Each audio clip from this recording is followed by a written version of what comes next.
Hey everybody, welcome back to the Live Ultralight podcast powered by Outdoor Vitals. Today we have a very special episode that I really enjoyed, kind of laughing and smiling and being inspired the entire time. So let me introduce our guest today. Joel Strasser and Garrett Smith are friends from Idaho who competed on the CBS show The Amazing Race. It's a reality competition show in which teams race around the world, deducing clues, navigating foreign territories, performing physical and mental challenges, and traveling by land, air, and sea to win the race and take home $1 million. In season 35, the pair got second place overall in the competition, and without any sponsorship from us, they repped a lot of Outdoor Vitals gear along the way. Joel is an auto claims training specialist who holds over 10 Guinness World Records, all involving the most objects stuck in his beard, which you'll see here in a second. We bonded over some facial hair aspects of this. And if you're not watching this on YouTube, you're listening to this, jump over to YouTube at least to leave a comment and see what these guys look like. And Garrett is a delivery driver by profession. Not to be outdone with facial hair in the facial hair department, as he has a very impressive mustache of his own. These guys were a ton of fun to have on the show. It is a slightly different show than typical. However, there is a lot to be learned, and it turns out to be a very inspiring story, and just love the mindset of these two. And I think it could help people break down some barriers if travel or chasing some of your goals is something that you haven't, taken advantage of or like confronted head on. Besides just the entertaining factor of this podcast, I think you guys will get some benefit out of, maybe it'll push you to actually pursue some of those goals you have or those bucket list things that are on your list. So really enjoyed this. I hope you guys enjoy this as well. We'll go ahead and roll that interview right now. Well, guys, I'm super excited to have you on the show. And of course, we can't start this show. Those of you that are watching on YouTube, you'll notice that we have a beard, I guess, coming at me here. He's challenging and a mustache. I mean, both of these guys are rocking solid facial hair. And I can't start the show without at least acknowledging that. So I imagine on the show that you guys got some attention for that, right? Yeah, I think it stood out a little bit. Yeah. That's what our nickname came to be, was either the Beard Bros or the Mustachios. And so it's funny because nobody could figure out what to call us, because it's like the beard and mustache guy doesn't flow off the tongue. So Beard Bros, he doesn't have a beard. Mustachios, I have a mustache too, I guess. Yeah. But they would bounce back and forth on that. I have to imagine that there's some element of even getting selected for this show that they're looking for some uniqueness, right? Like they want attention. And so I have to imagine that played in your guys' favor just a little bit. It's actually kind of interesting because I've never been a facial hair guy. I've never had facial hair. And about a year ago, Strasser challenged me to grow a mustache for a full year without shaving it, without trimming it, anything. And he said, if you do that, big things will happen in your life. And look what happened. I mean, it's crazy. It was a year-long joke that turned into, now I guess it's my thing. Yeah, you can't get rid of it now. Yeah, I would say that is my biggest challenge with the beard is like, it's like an identity thing and it's a branding thing now. And I feel, as much as I love it, like I don't feel like I could shave it, if that makes sense. Yeah. But I remember when you had a video on YouTube a couple of years back where you did cut it off. And I can't remember, it was either a fundraiser or if a certain goal was met or something, I can't remember the details, but I remember how weird you looked without it. And then you grew it right back. And that would be the same thing with me. Mm-hmm. Yeah, so that was, you followed us a while, because that was like 2018 when we were doing the Loft Tech Jacket Kickstarter, and we were at like $500,000 in raised funds, right, for the jacket. And I said if we raised, or maybe it was just a little bit more, and I was like, if we raise another $100,000 in the last 2 days of the campaign, I'll shave off my beard. And we raised like 150 plus, and so I had to cut it off. And I jokingly said, I didn't actually pull the numbers, but I jokingly said that we raised additional funding there, but then revenue went down for like a year because I didn't have the beard. And that's a good point. I couldn't make ads that people could recognize me in or things like that. So who knows? But I feel like it's if either of you guys shaved off your mustaches, you'd be gone. You know what I mean? Different humans. So yep. soon as mine goes white, that's what I've decided. When it starts to go white, which may not be as far off as I think it should be, that's probably when it's going to go. It's happening for me. I'm on a collision course with being Santa Claus. I don't know. There's no avoiding it. It's going to happen. Yeah, I know. I feel for you. I pluck all the white hairs I find, and I claim that they're blonde, but we'll see. Anyways, I'm excited for this. I would like to approach this as if the audience just doesn't really know anything that happened in the season, or just, maybe has that basic understanding, like, okay, I kind of know what the Amazing Race is, but would love to approach it more in that sense of things so that we can bring people along and talk through exactly what it is. So first off, I guess let's talk about what made you guys apply to even go on the Amazing Race. So we've been friends for a long time. We met in the Army back in the early 2000s. So it's been over 20 years since we've been buddies. And we both got deployed together to Iraq. But at the start of that deployment, Smythe got hurt. His shoulder got hurt and he had to get sent back home.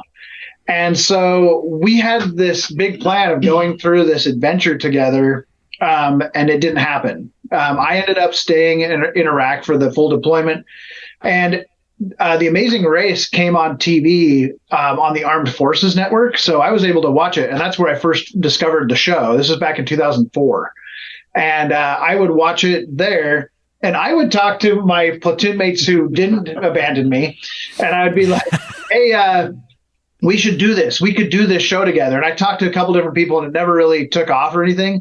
But what I didn't know is Smythe was at home and he was watching The Amazing Race also. And he was thinking the same thing, like, I could do this. I should do this one day. And I was very offended that he was asking other people when I was only thinking, Strasser and I have got to do this together. Yeah. So we talked about it, but never were serious about it for years, on and off. And we both grew up here in the Boise area. But I kept traveling with work and living in different places. And we never got serious about it until about a year and a half ago. I moved back to Boise. Now we live in the same place. And we're like, you know what? We've been talking about this forever. Let's just make an audition video and just apply so we can do it. And I don't think that either of us, actually, I think Smythe believed we were going to get on the show. I had some hope, but you never you always think, oh, we'll never hear anything back. Yeah. But I did have that glimmer of hope that, maybe they'll reach out to us. Whereas I didn't expect to hear back at all. I thought, this is, it's going to be fun to make an application video and turn in, and then that's going to be the end of it. I had applied for Survivor a couple times, never heard back. I figured this would be the same thing. Yeah. So when they got back to us about a month later, we were just so excited just to hear back. Like, that was huge.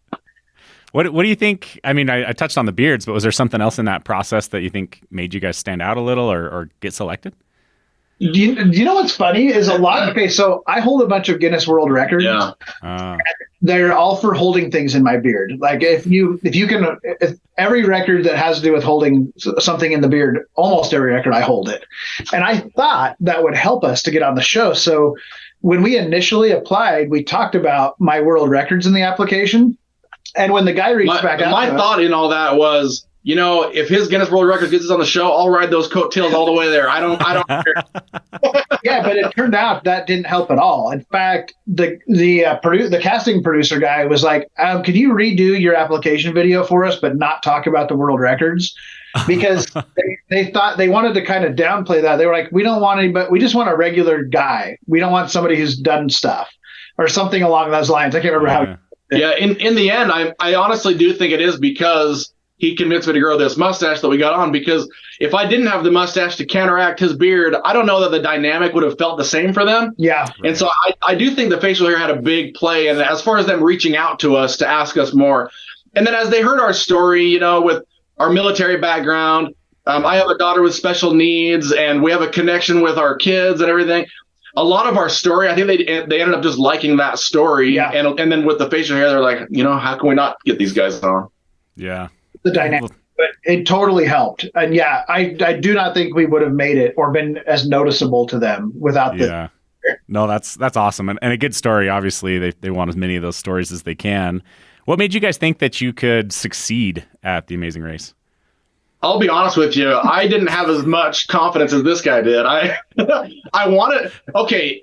Previously, we practiced some things, we watched a lot of seasons. We watched some together to talk about what we do. And so I did have that hope at the beginning. Once we met all the other teams and the whole thing was about to start, that's when I started feeling like, oh my goodness, this is going to be a tough battle for the win on this. Oh yeah. Strasser still was able to keep that confidence and kind of be like, oh, we got this, And I was like, yeah, we got this. It's funny because you don't know who your opponents are on this show. And you all show up in LA and they keep you kind of at a hotel together for the first couple of days before the show starts. And you see the other teams, but you can't talk to them strictly. It's like if you could wave or do a thumbs up, that's it. And so they bring us out to the start line. And we've not heard any of these people's voices, but we've seen them for a few days. And some of them are very intimidating looking. And we're looking like to our right. Talking about yourself right now, or? No, I mean, these opponents. I mean, I don't know if you've seen the show, but, Todd and Ashley, man, Todd is like a foot taller than everybody. And Ashley just looks like a powerful woman. Like she's going to be able to just dominate everything. I mean, it was Steve and Anna Lee. We thought, okay, that's just the old man and the little girl. Oh my goodness, such a strong. They were so tough. And you got Jeremy and Liam. They're both veterans like us, except they're actually in really good shape. Great shape. we had some serious opponents, and it was very intimidating to see everybody. That was like a blow to the confidence. But one thing that we tried to do is just like keep believing that we can do this. Focus on that next thing, whatever the challenge is in front of us. I can learn this. I can do this. I can figure this out. And we just kept doing that, and we just kept continuing. People kept getting eliminated, and we didn't, and it was awesome. It was kind of an underdog story in that regard. Yeah, I had high hopes to like watch the entire season before this podcast, and I'll admit I didn't quite get there. So I was cruising through it, but there were some moments when I was like, oh, I think they got eliminated, because I actually didn't know that you guys had taken second in this, and so I'm like, oh, this must have been where they went out right here, and some stuff like that. And it looked very challenging. But like coming back to that original thought though, like what do you think makes someone good at this type of an adventure? Like what do you think allowed you guys to go as far as you did? Well, I think a big thing is the can-do attitude, like Strasser was touching on. And if you let the negative thoughts get in your mind, I can't do this, it's so much harder to accomplish things. So instead, you got to say, I can do this. I just got to figure out how to do it. So the mentality is a big part of it. Another big thing on the race, which we can thank you guys for, is your gear. Everything that you have with you on the show, you carry with you the entire time. You don't leave stuff back in the hotel room that you're going to get later. No, if it's not with you, it gets left behind. The show won't save it for you. Nothing. It's on you to keep it all. So for us, a big thing was we want to pack as light as possible. Because everywhere you go, you're going to run. And so you want it to be light and tight on your body so that you can run long distances without getting tired, which I'm not in great shape, so I got tired all the time. But that's a big focus is the gear. Now, one thing that I think as far as Jeremy and Liam go, which are the strong veterans, then just both of them are just ripped. But they had big, heavy bags. And so that could have potentially slowed them down because they didn't pack as light as we did. I remember looking at the bags and be like, whoa, they packed everything but the kitchen sink. Yeah, there was a pretty big disparity, I felt like, on bag size. I would say like you guys were like in the middle or on the lighter end. There's some people that might have had even smaller bags than you, like almost just like book bags, right? Yeah. And then there's like the guys with like big Osprey sized, internal framed bags. And I thought we'd eventually get to gear, but you guys brought it up, so let's just roll with this. Like what in your thoughts on this, like what was beneficial? Did you take too much, take too little? Did other groups take too much, take too little? Just curious on that. We didn't know what to bring. They don't tell you what to bring. That's part of the game is what you bring. They only tell you what you can't bring. And the list of stuff you can't bring isn't that long. Yeah. And you don't know if you're going to be in a cold environment, a warm environment. You could go from one to the other. So you have to be prepared for any type of weather. And so that's the thing is you want to pack as light as possible, but still have warm clothes just in case you go to that winter climate. You never know what's going to happen. We knew it was shooting in summer. It was June and July, but there are places in the world that are cold at that time of year too. And the whole world is in play. Yeah. So I had come across Outdoor Vitals previously. I'd used it. There was a promotion a long time ago where you could get a free pillow and you just pay shipping. And I'd been following and looking at the gear and kind of dreaming about it before then. And I was like, I'm just going to try out this pillow. And then I went from there to like a sleeping pad. And then I started adding a couple things to my collection. And so when we got cast on the show, I was like, look, we need every advantage we can get. We're not in the best shape. We're kind of an everyman, you could say. But we're not in bad shape either. We're kind of we got dad bods. I can own that. But I was like, if we can get light gear that can serve its function but not weigh us down, it's going to be a huge advantage. And that ended up being the case. But yeah, to your question, we also brought stuff we didn't need. Yeah. Our packs were overpacked. And I think it was in Germany. So we're around a little bit past the halfway point in the race, where we came within a whisker of getting eliminated. This might have been the part where you were thinking, oh, maybe this is the one. The flying part, the glider part there. Oh, yeah. And so we were like, okay, we kind of did an inventory of our bag. And we're like, we got crap in here we don't need to be carrying. Like, it's stuff that's nice to have, but it's not stuff we need.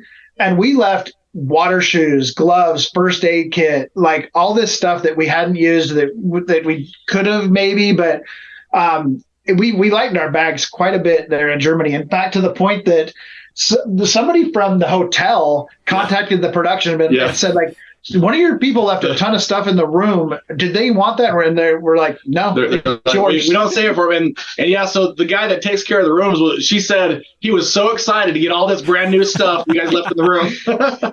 Yeah. So, and we were ditching shirts. We had extra clothes. We had extra shorts. By the end of the race, our packs were so light that we just lightened them as we went. So we've been talking about, like, if they ever gave us the chance to do this again, like on an all-star season or something, we'd be so much better prepared this time around. Oh, yeah. Yeah, just lighter and lighter, huh? What was kind of like the key pieces that you kept in the bag then? Everything we bought from Outdoor Vitals, we kept. And part of that, by the way, was I want these pants. When this is over, the pants are nice. But we didn't use the pants till Sweden, toward the very end. So when we did the skydiving, it was a little cooler and it was overcast. It started raining on us.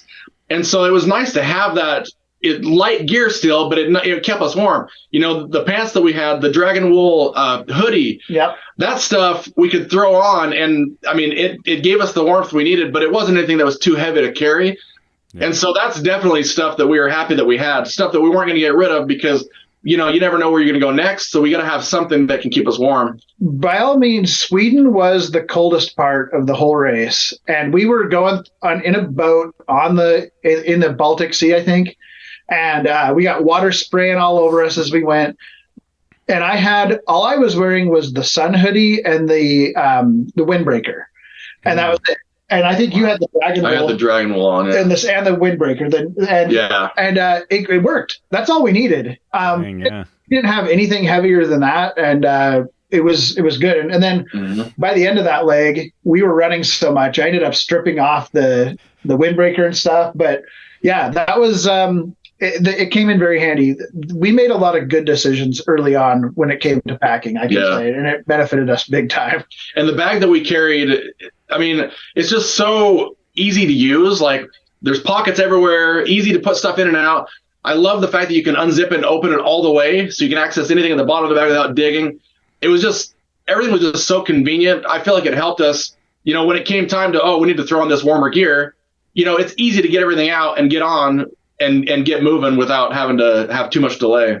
Yeah, absolutely. No, I appreciate that. The Coda UL is definitely kind of a pet project of mine that I'd wanted to do for a long time, just for my own traveling and trying to be light and fast and have access. So I think this scenario is probably just a great scenario to fully benefit and use the pack. So I'm glad to hear it. Glad to hear it worked out.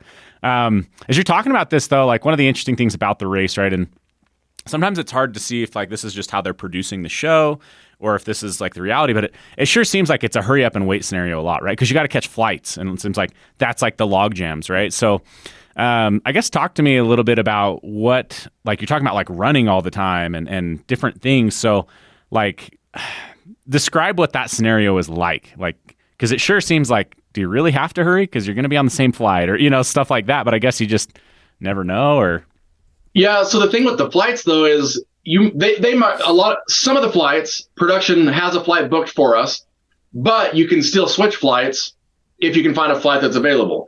And so they have a guaranteed flight just in case. So that way everybody has something, so it's not all sold out. But it's up to you to try to find another flight. So if you can be the first one to the airport, you might get to the airline and be able to switch to an earlier flight that only has this amount of seats available. So you're the only one that gets that flight. You never know if you're going to get some sort of advantage by being there early. And then also when you get to the airport, you might go around and talk to people about your next destination and say, hey, we're on our way to Dublin, Ireland. Can we look at your phone and just see some of the places there that we might end up going to, and just to try to get that advantage too. So it is kind of a hurry up and wait, but at the same time, it's hurry up so that you have more time to, investigate your next destination or whatever. Some people don't know, but there is no phone. We turned in our phone before production even started, and we didn't see our phone again until the very end, which also means no contact with our families, anything. We were completely unplugged for this whole filming process. So yeah, like I remember being in the airport in Mumbai, and we knew we were headed to Germany, but we knew a few things about what we were going to see there, but that's it. And we're just going around to different strangers and be like, hey, can I borrow your phone for a minute? We're looking up a castle we're going to head to, trying to find the best route to drive there. So even in the time when you have a break, you should be using that time. The same thing happened at the very beginning. We knew we were headed to Bangkok, and we knew about what temple we were going to first. We knew the name of it, and that was it. And so one of the teams went in a travel store. This was Steve and Anna Lee. They found a Bangkok book, and they bought it. And you have limited funds, by the way. You can't use your own money. You use the money they allot to you. Okay. And Steve and Anna Lee were so smart. They were trying to rent the book out to different people in the airport, different teams, and be like, if you give us $5 or $10 or whatever, you can use this book for an hour. And we were like, So we didn't pay Steve and Anna Lee to use their book. We went to the travel store and we found another copy of it. And just in the store, we spent like an hour going through that book, taking notes, writing down stuff. And then when we were done, we put it somewhere else in the store. So then nobody hide it. That's what I was thinking. I was like, I would buy out the book so no one else could get them. But limited funds, I guess. When he brought up the Mumbai airport, though, it reminded me, we also ran into CeeLo Green while we were there and had a little visit with him. So that was pretty cool. I don't know what he was doing there, but we talked to him for like 45 minutes. No, that's way awesome. What is sleep like on this show? Sporadic. Yeah, you just take it whenever you can get it. A lot of times the sleep you get is just going to be on the airplane flying to the next destination, and so you try to get it as much as you can. He mentioned that travel pillow that he had with him on the race, and so we had these pillows and we had face coverings and just tried to get as much sleep as we could. Once a leg ends, then you might actually get some time to rest, but you never know what that time is going to be. They'll tell you that night, okay, you got to be up at this time in order to make the next start. And so you take the sleep as much as you can, whether it's on a plane, a train, whatever you can get. And then you hope that at some point you actually get some downtime where you can get some good rest. But it's like a month long of constant jet lag. You're never settled. You're always moving. And so it's weird. You never really know what time it is. The funny thing is we had wristwatches on, but we never looked at them. Yeah.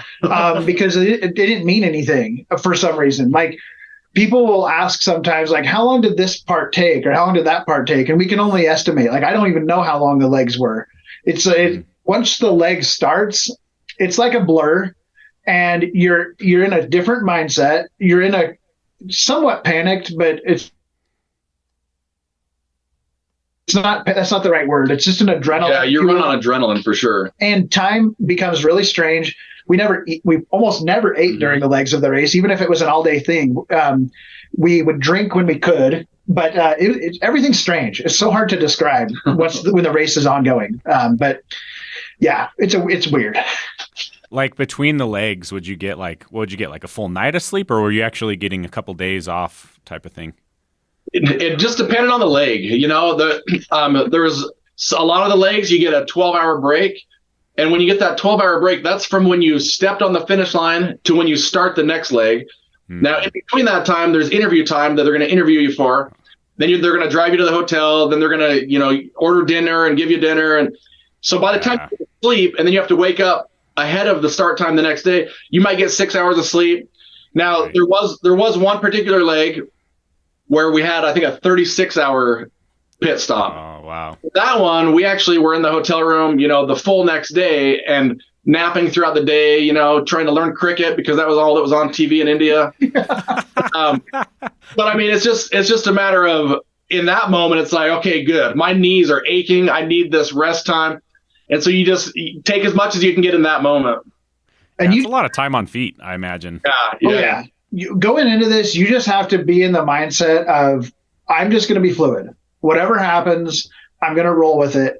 I always felt like I would have wanted a longer rest here or sometimes a less rest here. Yeah. And you're just off balance the whole time. That's just how it is. If you accept that, then you're going to be fine. Yeah. So let's talk about the most challenging part of the race for you guys. When were your whether backs against the wall or just like or just the hardest challenge, even if you weren't like in last place? What do you guys think of when you think like the darkest, hardest time of this race for you guys? I think it's different for each of us. Well, right? I think it's slightly, but I think we both agree that dancing is the worst challenge you can get. Neither one of us are dancers. Neither one of us wanted to dance. We were both going to try to push the dance onto the other person if it came to it. Yeah. But in the end, we both did have to do a dance. Right. And so there were 3 dance challenges, and there are always at least 3 dance challenges. Yeah. That's just cruel and unusual punishment. Well, one of them they claimed was a sword fighting. Right. But I mean, when you look at it, it's a dance. It's a routine you have to learn. But in that first one, that choreographed sword routine dance, we avoided because you had a choice in that one. We could pick something else. And we chose the torturous Thai massage, and it was torturous. Really? That Thai massage was awful. It was so painful. And I had to do physical therapy for my knee because of that Thai massage. My knee's back to itself. But for real?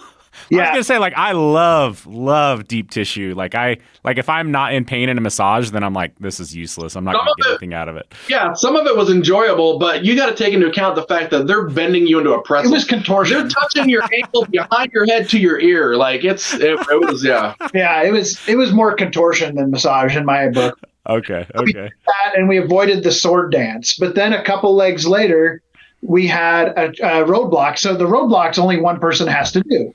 And it was a dance in India. And it was my turn. And I was like, have fun with the dance. Well, and the thing is, you don't know what the challenge is going to be. They just give you a little clue. So this one says who's got balance or who's ready to balance or something like that. And I thought, I've got good balance. I could walk across a beam, whatever. Got the whiskers for balance too. Yeah. I'm like, this will be easy. And so I tear open the clue and it says, I'm going to dance with bowls balanced on top of my head. And I'm like, oh, great. And he was like, yeah. So at this point, he's doing the bowl dance in India. Now, this is our second dance. And I'm thinking, it's over. The rest of this race is smooth. We've done 2 dance challenges. We're good. And then we get to Dublin in the second to last leg. We're in Ireland. And this was definitely, to your question, the hardest part of the whole race. No question. We're standing in front of the famous Riverdance Theater. There's Riverdance posters everywhere. We tear open the clue, and it says, who wants to get their steps in? And it was a roadblock, so only one of us had to do it. I don't think we realized we were in front of the Riverdance studio at the time, or Riverdance Theater at the time.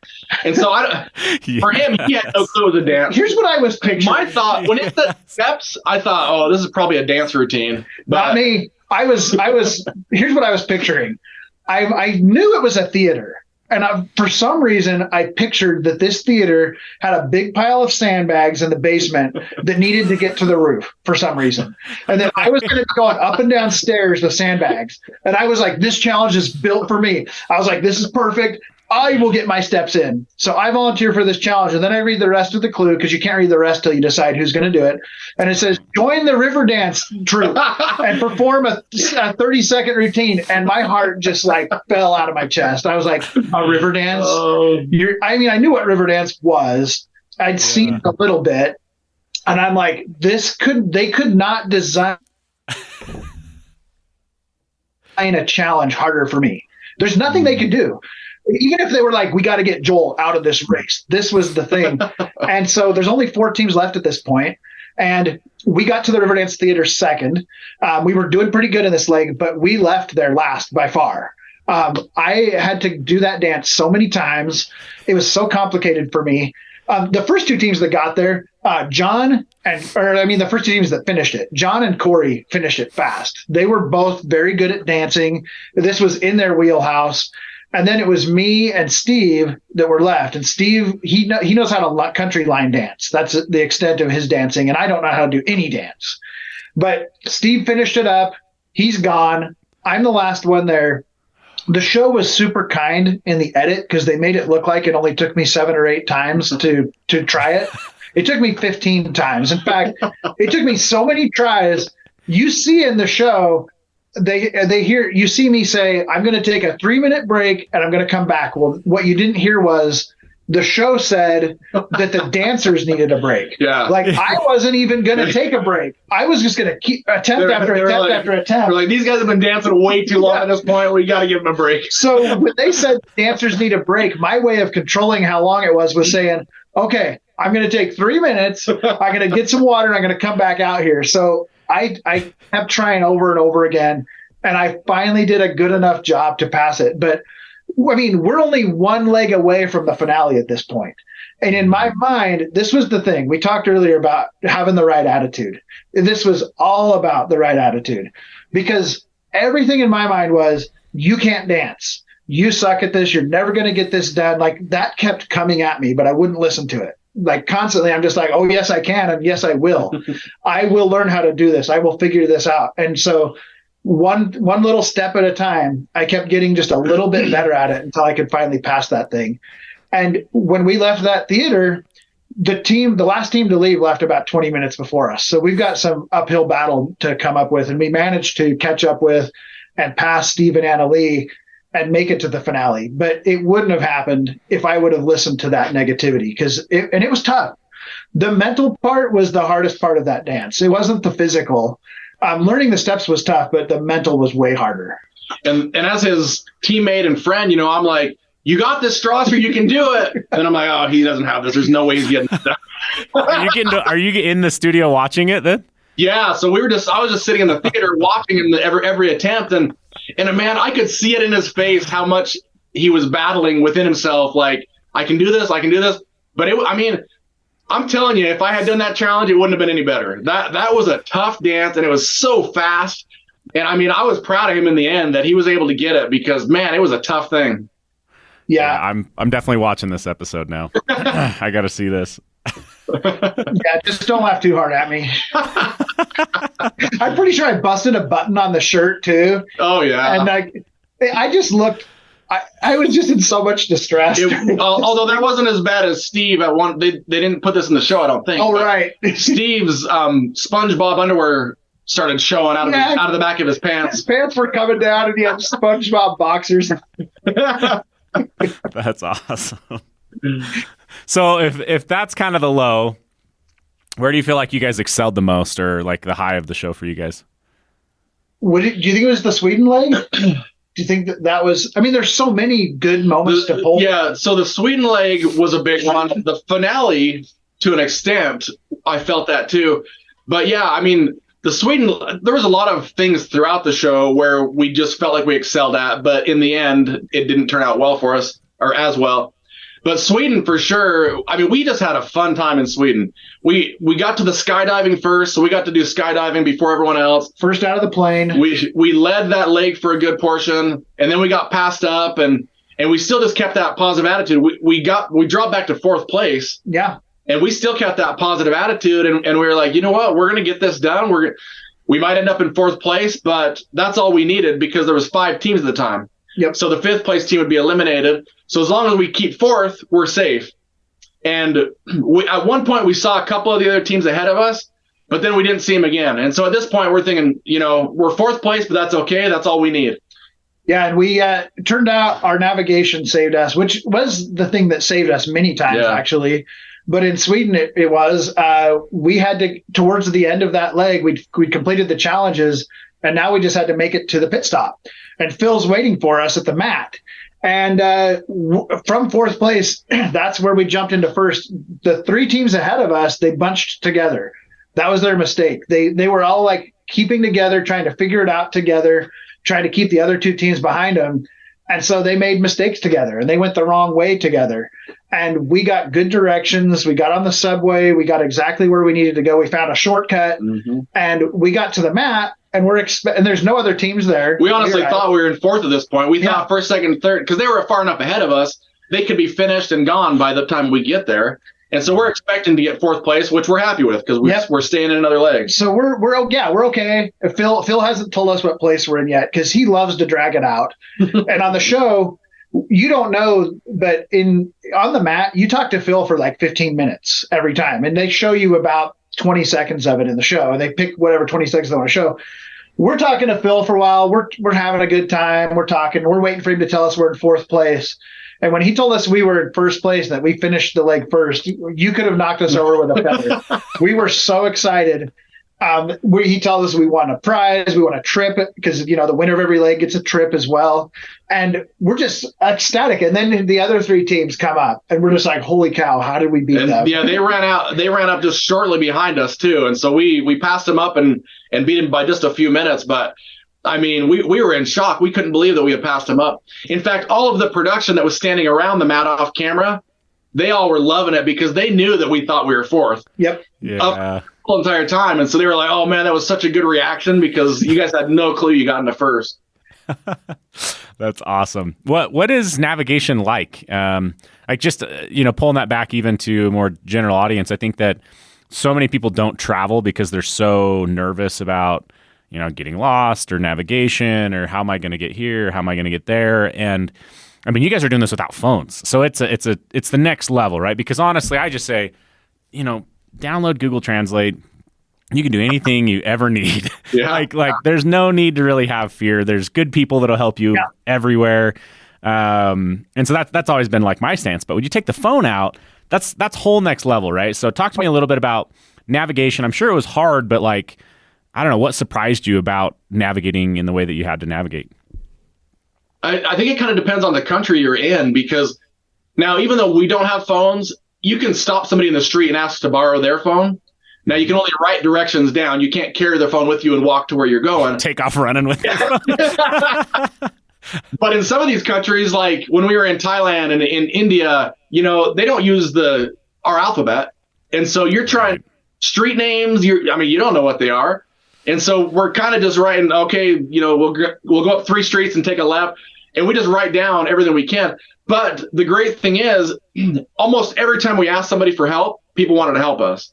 And so, almost to a fault. Yeah, like you said, there's good people out there. Yeah, sometimes to a fault where there's such good people that even though they don't have any idea, they want to help you. So they say, go that way. And it's not that way. But, or you get the guys that they want to help you, but you're like, you're a white American, so they're expecting you to pay them, and your guys don't have money, right? Yeah, so right. Like, hop on my scooter, I'll take you. And you're like, I can't because I know you're going to want money, and I can't do that to you. I can't pay you. And yes, in Europe, we could find people who spoke English pretty easily. But in Asia, no. Vietnam, Thailand, India, English was hard to come by. And but when we got to do the self-driving, and you don't do that on every leg. I think maybe 4 or 5 legs we were driving ourselves. That's where we would find our advantage. We were okay. So Smythe is a UPS driver, and so I thought going into this, he will be the driver. Yeah, of course. But we actually went out and practiced, and I think we practiced a lot more than the other teams did. Like, there's a lot to say about preparation. We did a ton of preparation going into this, and one of the things we did was we would go out into a part of this area that we're not familiar with, and the only thing we could use our phone for was getting text messages from our wives, who would send us a destination. And we had to find that destination and then send them a picture of us there, and then they'd send us the next one. And we found out pretty quickly that he's a better navigator. Smythe's a better navigator than I am.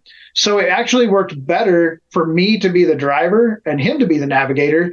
And that worked really well for us. And there were other teams trying to figure this out. They were switching. And we knew going into this what was going to work the best, and it helped us. So we would we would find our way. And Smite's a confident navigator too. Like when I would be like, I don't see the road, he'd be like, it's coming up, just chill out. We'll find the road. And it worked. Yeah, but his doubt, started giving me doubt at times. Like, I don't know, I think we've gone too far. I'm like, no, we're fine. It's a little further. He's like, are you sure? Because I'm like, well, now I don't know if I'm sure. Maybe I'm not sure. Other thing was paper maps. Most young people don't know how to read a paper map. And both of us, in our jobs and in the Army, we learned how to read paper maps. So when we had paper maps, we were just rocking. Oh yeah. Like in Ireland, that's the only reason that the Riverdance didn't eliminate us, was we had a map book at that stage of Dublin, and we were able to navigate better than the other teams were, and that made the difference. Are you able to buy a paper map wherever you go, or is it not allowed, or just not enough funding? You can use your funds however you see fit. And so you got to decide, is it worth it to find a place that has a map for sale? Because there's fewer places with maps for sale than there were 10, 15 years ago. Not every gas station even has paper maps anymore, But that makes sense. It's up to you to decide. But yes, you can use the allotment that they give you for maps if you want to. But the risk is, you go buy a map and then you get inside of a taxi and you don't have enough money to pay the taxi because you bought the map. And so it's really a battle of trying to decide, what are we going to spend money on and what are we going to save it just in case we need it later. And yeah, so could you, like, I'm just wondering if this is one of the things that are not allowed. Are you not allowed to bring maps with you? Meaning, like, could you bring, I don't know, like the 100 most, popular cities in the world and just like a one page, just a regular page, or is that not allowed? Not allowed. Yeah, when you first get down to LA, like before the whole thing started, they search your bag for everything. They'll go through the entire bag, see what you have. You can't have any of your own money. They take away your wallet, your phone, and they look for any sort of maps that you have and take those away. You can't have language dictionaries. You can't even have a notebook with languages written in it for yourself. In my little notebook, I wrote down, "Can you help me with directions, please?" in like 50 languages. A bunch of common languages. And they tore those pages out of my notebook. Yep. Another funny aspect during this part where they were going through our bags. So we had taken our pack, our Coda UL, and we put a piece of Velcro on the outside, and we made these patches of our families, just a picture of our family on a canvas patch, and stuck it to the outside of our backpack. And we thought that was going to be cool. And as they're going through our packs at the beginning, the security guys come up, and the security guys are pretty hardcore. And their whole job, you don't know this if you watch the show, but we're always being followed. And they have a team, and they're just there to protect us and make sure that if anything gets crazy, that they're there for us. But we almost never saw them either. They were like ninjas. Very rarely you'd spot them and realize, like, oh, there he is in street clothes on a bike following us or whatever, But so the main security guy, he sees our pictures of our family on our pack, and he was German. And he was like, "You think that's a good idea? A picture of your family on pack while you go around the world?" And we're like, "Yeah." He's like, "Tell you what, I go break your family's neck right now, save you time." And we're like, whoa. He's like, "Bad idea. You don't want your family out there for people to see." So in the race, you could see you might spot there's like black on the back of our bags, but it's just the Velcro. And you never saw our family on there because we got scared out of leaving the pictures on there. Yeah, I was just thinking like military, like you guys were putting other things on the pack, or you had just had an idea for something like that, right? Like military packs, like Molly or Velcro or things. So that's pretty dang comical though. Man, what a race! It sounds crazy exciting. Sounds like a lot of ups and downs. I mean, you guys made memories for a lifetime. Was there anything? I mean, it sounds like, and maybe I'll have to ask what the second thing was, but it sounds like your attitude was kind of your number one takeaway out of this. But were there other like big life lessons that you'd want to share from this experience? There's so many. Yeah. One thing is, a lot of people on this show, you'll see them say, "I came here to win $1 million, not to make friends, and I'm going to do whatever it takes to win." And we had no expectation of walking away with a bunch of friends.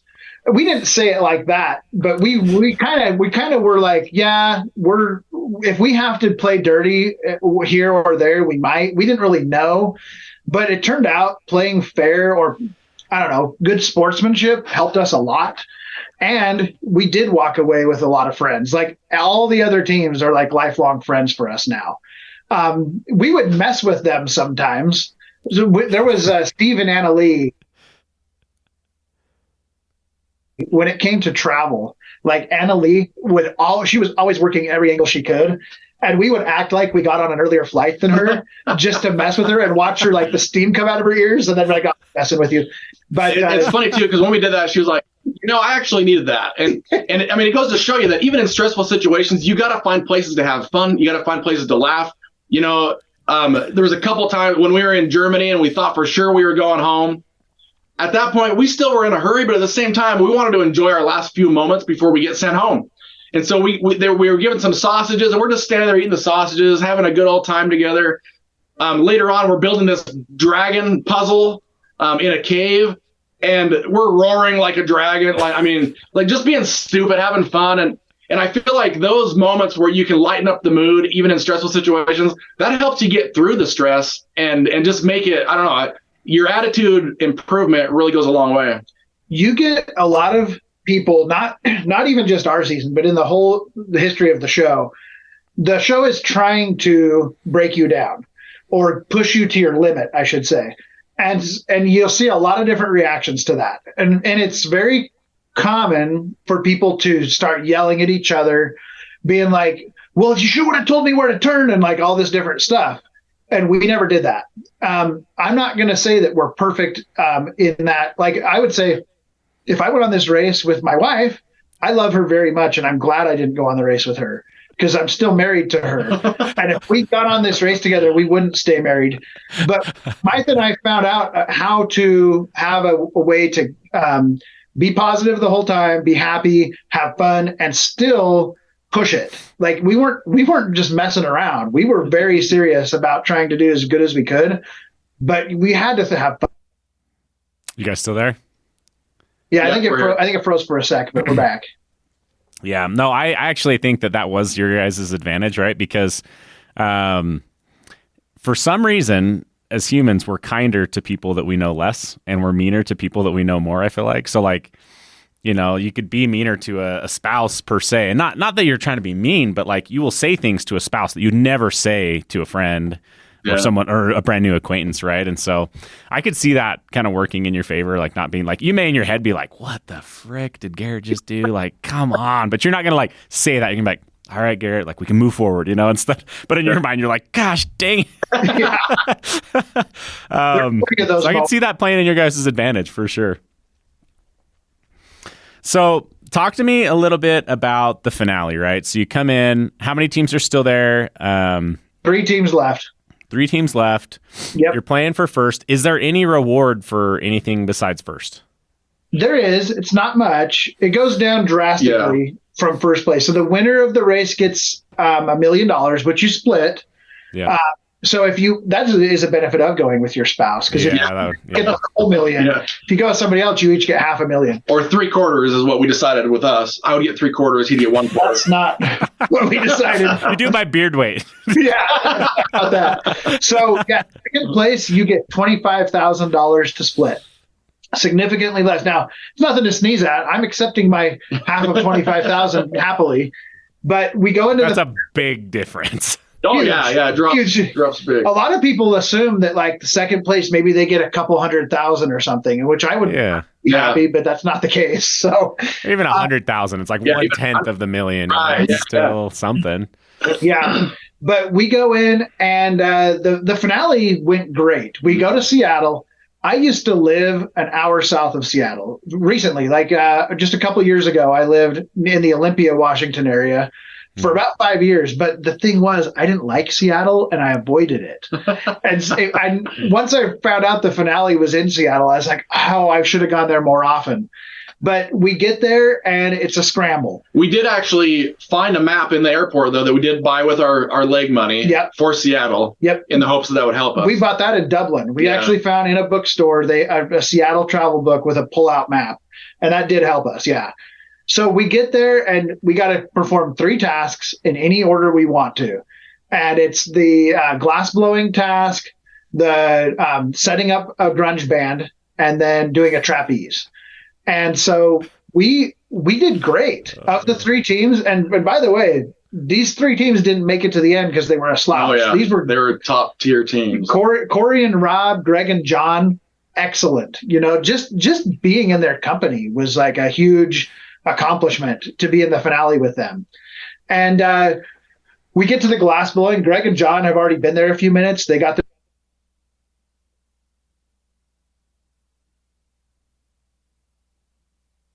nobody gets to do that. I do have a slight fear of heights. So a lot of these heights challenges, I'm like, well, hopefully everything goes okay. That was crazy. That's an experience that you can't pay to do. Yeah. That's not an option that tourists can do. But anyway, we did the glass blowing. We finished it faster than Greg and John. We showed up after them, but finished it before them.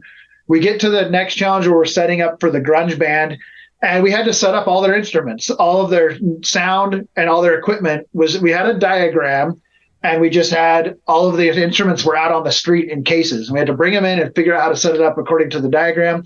Parts of it were a little tricky because the diagram wasn't specific enough, intentionally, I think. Yeah. We figured that one out fast. We got out of there first. And then we went to the trapeze.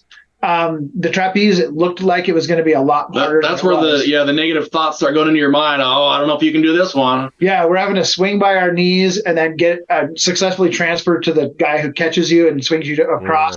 Yeah. It only took us each 3 tries to do it. Yeah, we got through that fast. I was shocked at how well we did that. And so we're in first place. We're like going to win this thing. And we get to the final challenge. Now, every season, ever since like the 6th or 7th season, they've had a memory challenge at the very end. It's the last thing you got to do. And it's a like summary of everything you've done up to this point, but you don't know what form it's going to take. It's always different. And so I have it right here. We had kept this notebook with taking very thorough notes throughout the whole race of what we did. And we studied the crap out of this thing. We quizzed each other on the plane rides and everything. We didn't just sleep on the planes. We were talking about, let's go through these legs and everything we did. So we get to the final memory challenge.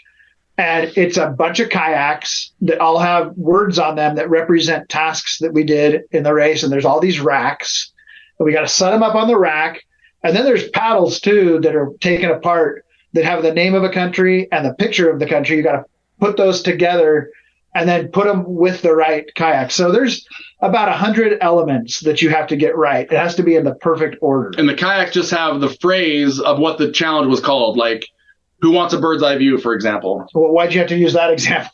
That's what tripped us up in the end, by the way. So there was one task called Who Wants a Bird's Eye View? And there was one task called Who Wants to Be on Top of It All? Who wants to be above it all? Above it all. Yes. And so both heights related, above it all and bird's eye view. And so very similar names. And one of them represented the tightrope walk in LA at the very beginning. And the other was the glider plane in Slovenia towards the end. And that was the thing. The reason we didn't win the Amazing Race is because Who Wants a Bird's Eye View and Who Wants to Be on Top of It All were flipped. We basically had the whole thing set up. We were finalizing the final few kayaks when Greg and John showed up, and they were in second at the time. So we had a significant lead on them. Mm-hmm. They looked over and they saw us pretty much done when they showed up. And so just that one mistake where those 2 kayaks were flipped, and we just couldn't figure out what our mistake was. So so you guys were like, you get told, and then you're like, okay, now what do we do? You start guessing, second guessing everything. Yeah, they say you're wrong, and so then we got to figure out where's our mistake. Like you said, there's 100 different things to look at. We feel pretty confident in it, and so then we start thinking of these little tiny details that don't even matter. Like the handle of one of the kayaks had fallen to the ground. We're like, oh, maybe we need to snap that back on the kayak, as if that means anything, you know? Oh no! But we're like just overthinking the whole thing. Yep. And by the way, this was for me the hardest part to watch because you're right there. $1 million, man. Yes. One mistake. Yeah. And I have to own the fact that Smythe wanted to put the kayaks in the correct order. And I was like, oh, no, that's the tightrope. That's the glider. And I'm the one that put them in the wrong order. And then, why does Garrett steal your friend? Why is he still? Yeah. No kidding. You cost him $500,000. Well, that's not the worst part either, because then later on I was like, now you're sure that a bird's eye view is the tightrope?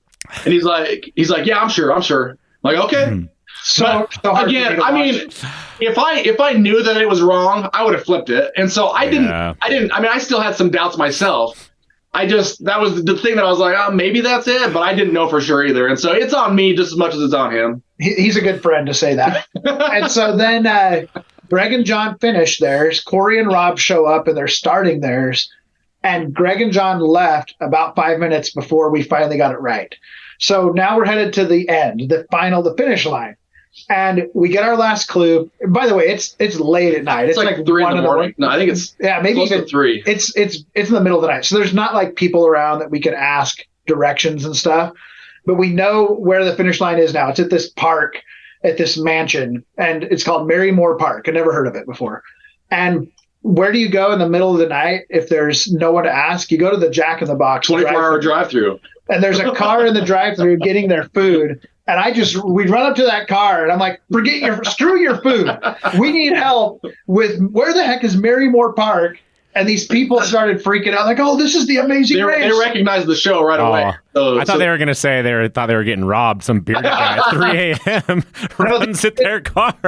It was like a car full of dudes in their 20s, probably college kids. It helps that we have a big, huge cameraman following us with a camera on his shoulder. Oh, okay. Yeah. Because I was going to say, like, I would feel like that would be intimidating the whole time, like a disadvantage for you guys the whole time, but just like being approachable, right? Like, right. Yep. You know, if you're some like 100-pound little girl, like people will talk to you a lot more than a 6'3", 200-pound guy with a big beard, you know, like. Yeah, that's true. There was one time in Germany where we asked, there was a couple of girls walking down the street. They had a phone in their hand. We said, hey, can we use your phone for directions? She's like, oh, yeah, that's fine. They were super friendly. Okay. And then all of a sudden they look over and see our camera guy and they're like, nope. And they just walked off. They didn't want to be on camera. So yep. Okay. But yeah, so we get directions at Jack in the Box. We speed to the park. We don't know this at the time, but we were less than 2 minutes behind Greg and John, and we ended up finishing. They don't tell you the exact time, but we ended up finishing between 1 and 2 minutes after them, which is one of the closest margins of the end of the show in the whole history of the show. But we go running in there. I mean, it was still awesome. I didn't feel bad at the time. Yeah. I was excited that we got second place. I was happy. And Greg and John earned it. And I was giving them a hug, like, great job, you guys. But it was kind of tough to live with kind of after that, like knowing that one little thing is what cost us the win. Mm-hmm. And there was a lot of time that passed between filming and airing. We filmed it. It ended at the start of July. I guess it wasn't that long because the production, the show started airing in late September. So we only had to wait a few months. But I thought about a lot, like that mistake that cost us the win, what could have been different. But there's been some really awesome stuff that came that wouldn't have happened if we had one. And what I was referring to is in the second to last episode in Dublin, they had asked us on camera, like, what will you do if you win? And Smythe talked about his daughter who has special needs and that she needs a very specialized service dog, not just any old service dog. And he had said, if we win, that's what we're going to do with the money. Is the first thing is get Brindley her service dog. And the viewers noticed that. They picked up on it. People on social media were saying, if these guys don't win, we got to make sure she still gets her dog. And after the finale aired and we got second place, I put out a fundraiser for her dog online and it blew up. People shared it like crazy. People donated like crazy. We hit the goal in 4 days. And it was just amazing. So much love and kindness. People's messages that they put with their donations or that they put on social media, none of that would have happened if we won. Brindley would still get her dog, but nobody would really even know about it. And so much kindness. That's what kind of got me out of my funk as I'm thinking about mistakes that cost us the win. seeing all that love, like, just made everything awesome. And that's why I'm still friends with him. No, I'm just like, will you talk to me again if I do this fundraiser for you? The funny thing is, I didn't even know he was setting up the fundraiser. I had seen the outreach online, people saying, we want to help his daughter get a service dog. But in my mind, I'm thinking, yeah, but how's that ever going to happen? Like, I don't know how it's going to happen. So he set this whole thing up behind the scenes without me even knowing. And then he published it live and said, hey, I created this fundraiser. And I was shocked that within 4 days, it reached the goal in order to get her a service dog. And so it's curiosity, like what was the goal to be able to make that happen? Throughout our research, the service dog that she would need we're thinking around $60,000. So that's what he had set the goal at, and within 4 days, it hit that goal. And I mean, yeah, it's just shocking how quickly that came together. And so now we're in the process. We found a company that we're gonna have train the service dog, and right now we're looking around for the perfect dog that can bond with Brindley in order to train it for a service dog. So, wow, that is incredible, and that's such a cool, way to. It's such a cool consolidation price, I guess. Yeah. No, just, I mean, so many cool takeaways. I don't know. I mean, it's infectious to listen to you guys and just your positivity about everything and ability to stay on the positive of everything. I could see, you guys thoroughly enjoyed this. You took things away from it. And I'm sure you've inspired, millions of viewers, as far as just, yeah, like staying positive and then being able to even make some things happen after it was all completed like that. So really, really cool. Really cool. Thanks. Well, we're kind of coming up on time here, and I just wanted to give you guys maybe a chance to touch on anything I didn't touch on, or talk about anything you guys have going on now.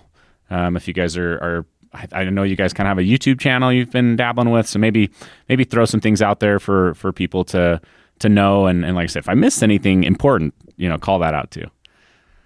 Yeah, we do YouTube stuff every once in a while. We like having fun and messing around.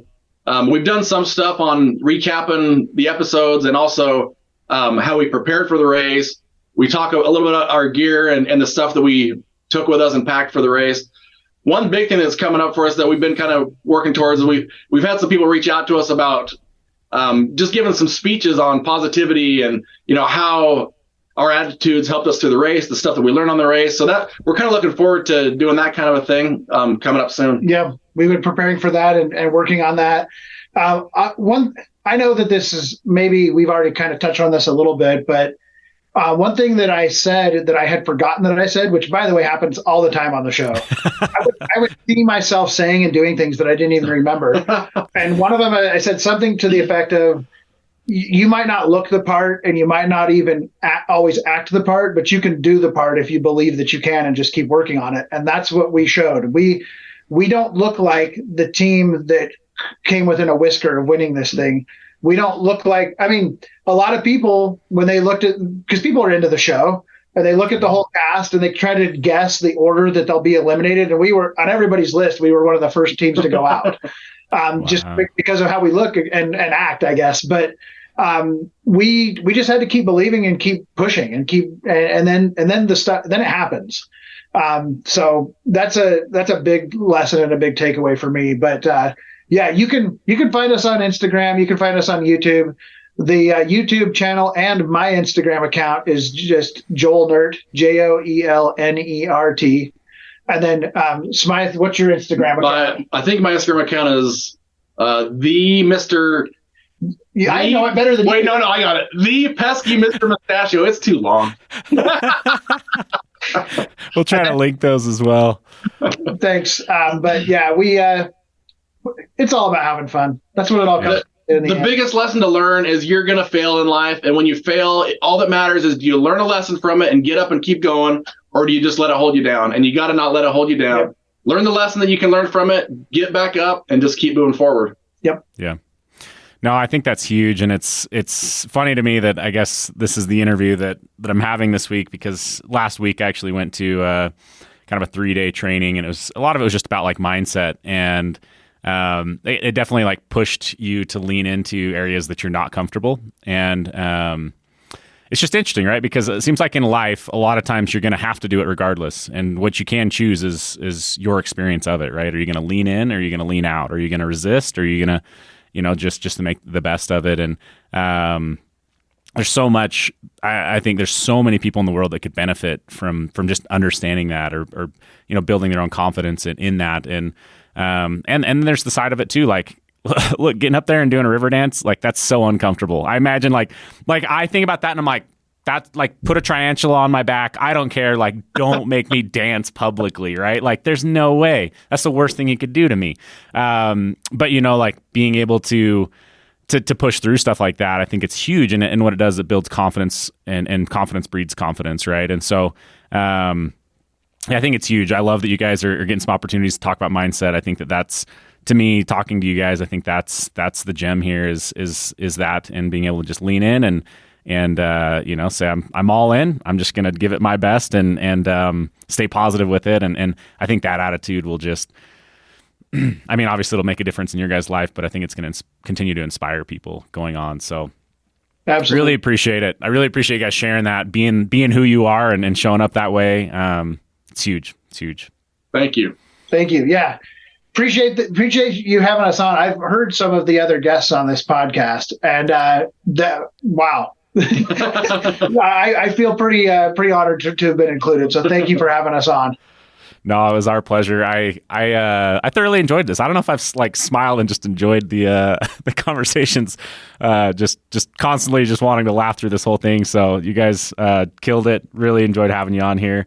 And if you haven't watched it, go watch The Amazing Race season 35.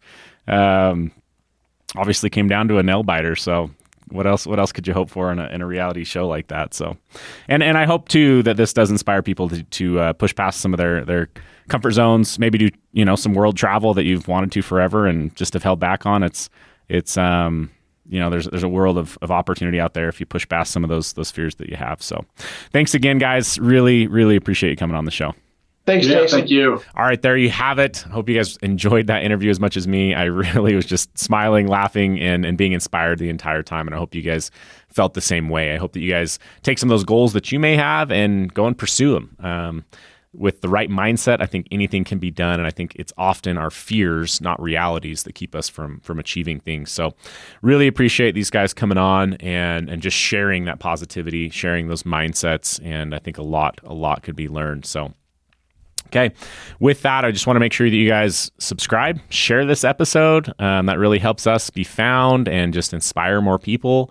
And make sure that if you have not yet rated the podcast, please do that. All of those things really help us. With that, we'll go ahead and end it here and catch you guys on a future episode.